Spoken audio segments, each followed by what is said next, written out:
Hello, everybody! Man, I'm really glad to see it, but this year there are no Christmas movies.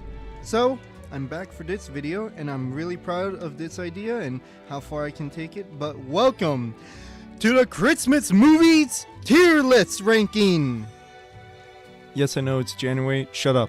Now, in today's video, I'm going to be grabbing 10 random Christmas movies and rank them on a tier list on how good and bad they are, with S being the best and F getting the coal it deserves.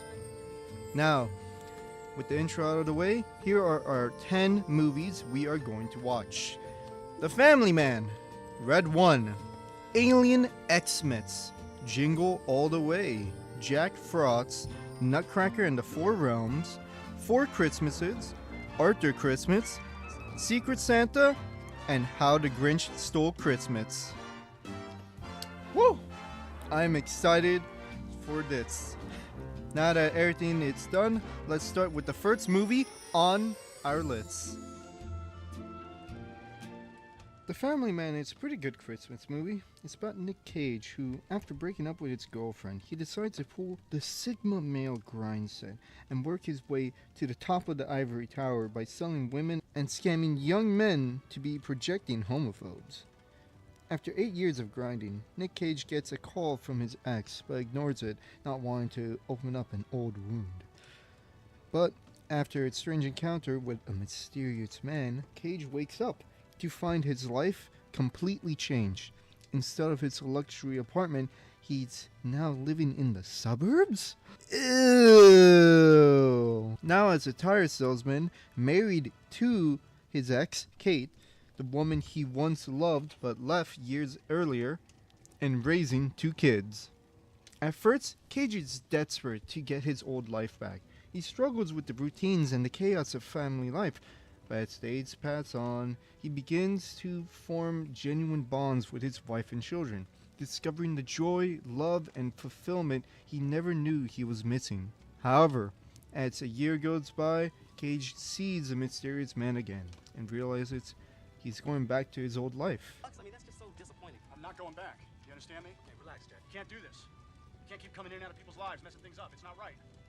A glimpse, by definition, is an impermanent thing, Jack. No matter how hard he fought back, the man tells Cage that this was only a mere glimpse of a life he could have had. Cage goes back to sleep one last time, saying goodnight to the kids and wife he grew to love, and wakes up alone. He feels cold and empty, and tries to contact his ex again. However, her feelings for him left a long time ago.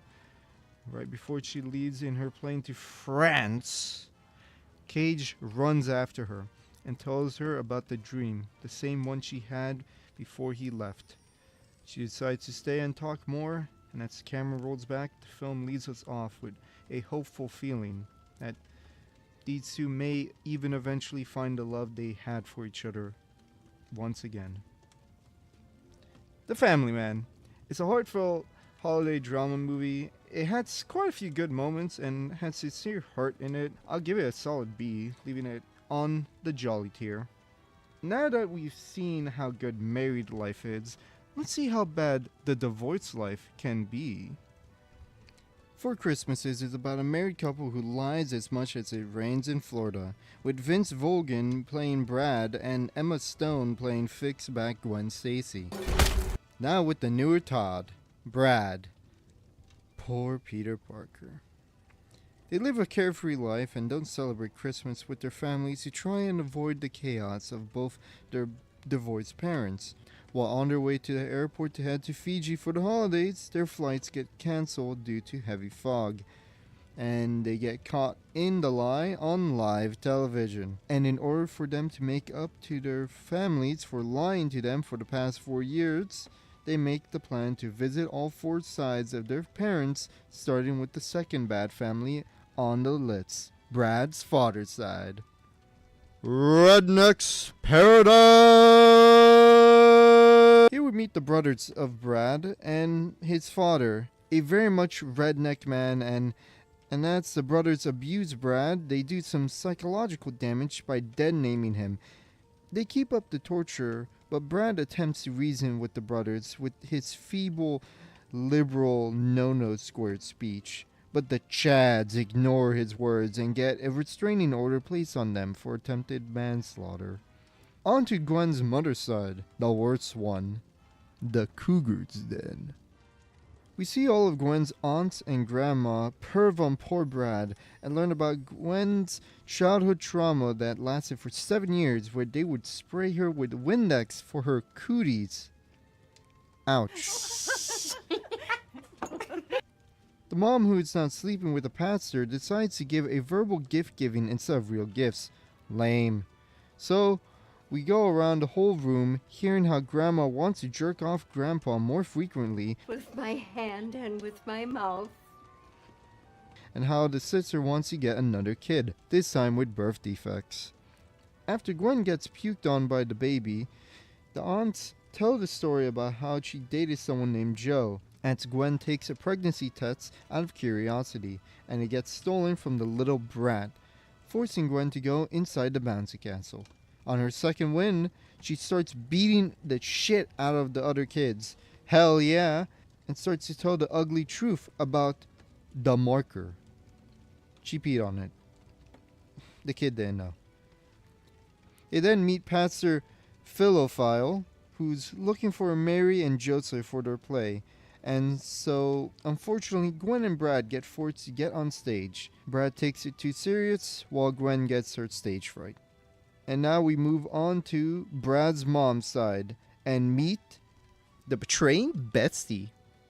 Where, after Brad and Gwen argue about how they aren't connecting or not being fully present with each other, we find out Brad's best friend of many years is married to his mother. Okay, maybe this might be the worst one. The mom then decides to calm things down by playing a game as the ex-friend tries to reconnect with Brad by mentioning the sex he literally had with his mother. The brother then gets 7 in a row without even needing to try, with Brad ultimately shutting down on Gwen and his mom.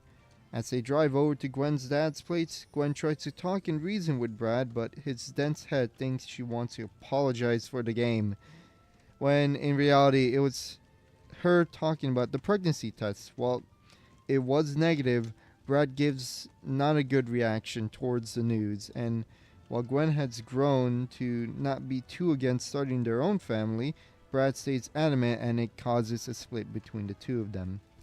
As Gwen leaves the car, we finally meet the final boss. A somewhat calm family, where the dad lets the mom hang out during the holidays for the little brat.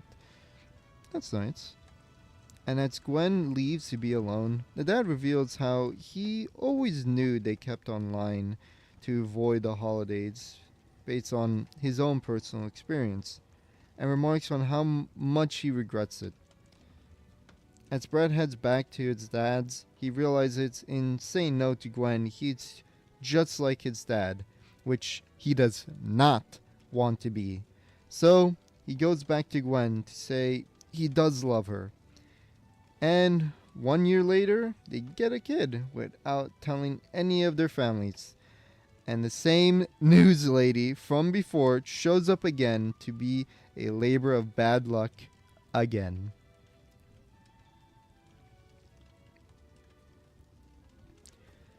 Now, this movie was a pretty fun comedy movie. There are a few jokes that could be a bit dated, but nothing that truly, drew me off course when I watched it with my dad and cousin. Overall, I would say this is a good, jolly B tier, just right underneath The Family Man. Now to break things up, and since I'm tired of writing this script, let's move on to a live reaction.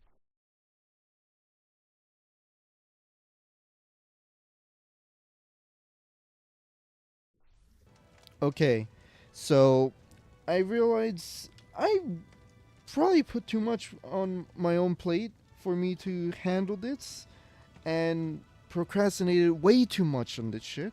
So I realized instead of pushing the goalposts further and further back, I decided, you know what, fuck it. I'll upload what I have done right now as a part 1, and I'll upload part 2 in 2 weeks. I have a set date for that. If it's not in 2 weeks, then it'll be in 3 weeks. It will be in January, though. It will be in January. So, enjoy. Hope you guys enjoyed part 1.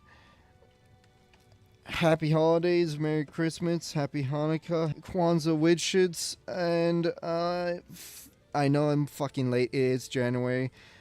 Fuck it. Christmas in January. Just be happy I'm not doing one in July. Yet.